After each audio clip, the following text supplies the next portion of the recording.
En complément de la vidéo précédente, je vous montre un exemple où on utilise une boucle dont on ne connaît pas à l'avance le nombre de fois qu'elle va s'exécuter. Il y a deux types de boucles de ce type-là. Je vais vous montrer ici la boucle while. On verra la boucle do while dans la vidéo juste après.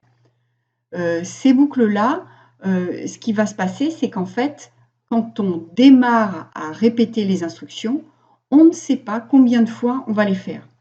Donc ce sont des boucles qui sont à manier avec précaution parce qu'il faut absolument être certain que cette boucle va s'arrêter. Si vous la programmez mal, elle va se répéter de façon infinie et donc vous bloquez votre programme. On a besoin, dans l'exemple que je vais prendre, de deux valeurs, n et max, qui sont rentrées par l'utilisateur. N, c'est la valeur de départ et max, c'est la valeur qu'on ne veut pas dépasser. Donc le but, c'est d'ajouter 7 à n autant de fois qu'il faut pour arriver à la valeur max ou la dépasser. Donc effectivement, en fonction des valeurs que rentre l'utilisateur au départ, on ne sait pas si on va répéter le fait d'ajouter 7 une fois, 2 fois, 10 fois, 50 fois. Alors l'instruction s'écrit while. Et ici, vous mettez la condition qui doit être vérifiée pour que la boucle se fasse. Donc ici, il faut que n soit inférieur ou égal à max. Et à ce moment-là, on écrit la valeur de n et on ajoute 7 à n. Donc prenons un exemple. Si n vaut 2 et max vaut 18, n vaut 2, il est bien plus petit que 18, donc on va écrire 2. Et puis on ajoute 7 à 2. Donc on se retrouve avec n qui vaut 9. 9 est bien toujours plus petit que 18, donc on affiche 9. Et on ajoute encore 7 à 9, on se retrouve avec n qui vaut 16.